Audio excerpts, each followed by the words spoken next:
탄소 순 배출량 0으로 가겠다는 탄소 중립. 우리나라는 2050년까지 이 목표를 달성해야 합니다. 하지만 비용 저항, 어느 걸 하나 쉽지 않은 게 현실입니다. KBS는 탄소 중립 성공을 위해 직면한 문제와 해법을 연속 기획 보도합니다. 오늘은 첫 순서로 이 탄소 중립의 핵심 신재생 에너지를 집중 해부합니다. 우리나라의 경우 2001년 처음 재생에너지가 도입돼 현재 발전 비중이 6.2% 수준입니다. 앞으로 8년 동안 지난 20년간 세운 재생에너지 발전 시설의 4배를 새로 만들어야 하는데 부지 면적만 대전광역시 크기입니다. 시간도 빠듯한데 비싸다, 비효율적이다, 이 부정적인 꼬리표는 물론이고 주민 반발까지 이어지면서 사업도 어려움을 겪고 있습니다. 먼저 박영민 기자가 그 실태를 보도합니다. 산을 깎고 작물 대신 태양광이 논밭을 뒤덮었습니다. 친환경 재생에너지가 오히려 환경 파괴의 주범이라는 비판에 직면했습니다. 곳곳에서 반발이 이어지자 전국 226개 기초자치단체 중 절반 넘는 곳이 재생에너지 단지 규제에 나섰습니다. 물 위에도 짓고 있습니다. 설치가 간단하고 육상보다 발전 효율이 높아 합천댐 등 전국 5개 댐과 공유수면에 건설되고 있습니다. 그런데 수상태양광 발전소도 반발에 부딪힌 곳이 많습니다. 이곳에는 3메가와트 규모의 수상태양광 시설이 들어설 예정인데요. 하지만 이번에는 식수원 수질 오염 문제가 도마 위에 올랐습니다. 정부가 조사까지 해 수질 오염은 없다고 밝혔지만 주민들의 불안은 가라앉지 않고 있습니다. 관리 차원에서 청소라든지 기타 여러 가지 문제들이 발생하게 되죠. 그렇다면 당연히 수질은 오염되게 되어 있다. 해상풍력 발전은 법정 공방까지 벌어지고 있습니다.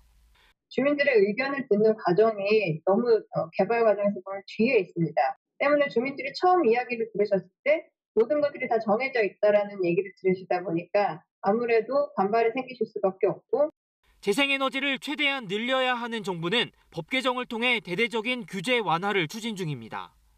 주민 참여 없이 정부가 주도하는 기존 방식은 갈 길 바쁜 탄소 중립에 발목을 잡고 있습니다.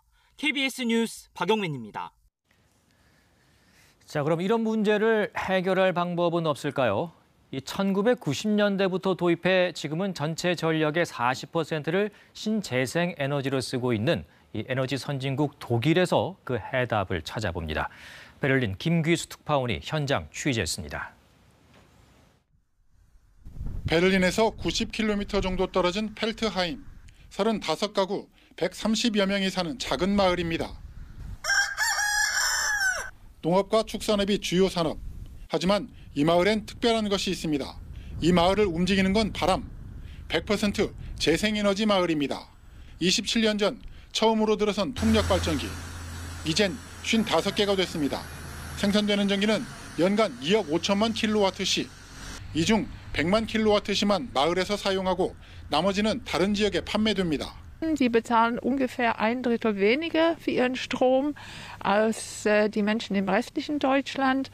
마을의 에너지원을 만드는 또 다른 곳, 바이오가스 공장입니다.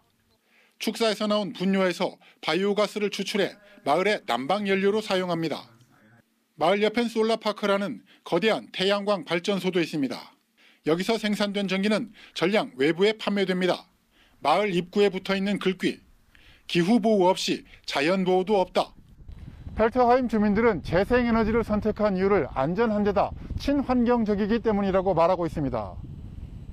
2020년 기준 독일의 전체 발전량 가운데 재생에너지가 차지하는 비중은 45.4%, 20년 전 6.3%보다 7.2배 증가했습니다. 정부의 적극적인 후원 아래 전국 99개 협동조합이 재생에너지 확대를 이끌고 있습니다. Da muss sich auch ein Weg und ein Mittel finden, die Menschen vor Ort daran zu beteiligen, sie vielleicht sogar zum aktiven Mitmachen zu bewegen. 독일은 다음 세대의 환경에 대한 부담을 지우지 않기 위해 현 세대가 바로 행동에 나서고 있습니다. 베를린에서 KBS 뉴스 김규수입니다. 네, 그럼 우리나라의 재생에너지 어떻게 하면 성공적으로 늘릴 수 있을지 기후위기 대응팀 이호준 기자와 고민해 보겠습니다.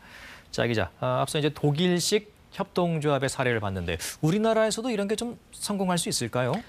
네, 말씀하신 태양광 협동조합은 국내에도 있습니다. 예. 하지만 좀 규모가 작은 게 흠인데요. 네. 넓은 땅 대신 주로 옥상이나 주차장 등 소규모 시설에 한정돼 있습니다. 전국의 시민협동조합이 한 100여 곳 정도 되는데요. 다 합치면 연간 전력 생산량이 22.9 기가와트시 정도입니다. 앞서 소개해드린 독일 마을을 한 곳의 전력량의 한 11분의 1 정도로 아주 적군요. 적습니다. 또 수익성도 문제인데요. 경남 합천에 있는 협동조합의 경우에는 조합원당 수익금이 1년에 한 20만 원 정도입니다. 근데 조금 더 구체적으로 보면 투자금의 95%, 거의 대부분은 나라 돈입니다. 예. 그렇다고 초기 투자금을 주민들에게 부담하는 일도 쉽지 않은데요. 농촌 지역에서는 당장 자기 돈이 들어가는 경우에는 조합 결성에 거부감이 큰 상태입니다. 네, 돈 문제인데, 그러니까 조합에 출자한 돈을 뭐 어느 세월에 돌려받겠냐, 뭐 이런 문제인 것 같은데요. 좀 방법이 없겠습니까? 독일 역시 초기에는 비슷한 문제를 겪었습니다. 하지만 2000년대부터 10년 넘게 태양광 시설을 지어서 전기를 생산하면 정부가 20년 동안 고정된 값으로 전기를 사줬거든요. 네. 당시 석탄으로 만든 전기보다 한 4배 정도 재생에너지 전기가 비쌌는데 그거를 이제 확산을 위해서 정부가 견디고 부담을 진 겁니다. 네, 꽤 이제 파격적인 결정이네요. 네. 그렇게 되면 그래도 전기 요금은 올라가게 되는 거 아닙니까? 네, 사실 네. 독일의 경우에는 유럽연합 안에서도 좀 전기료가 비싼 편인데요. 한국과 비교해보면 2.5배, 3배 정도 비쌉니다.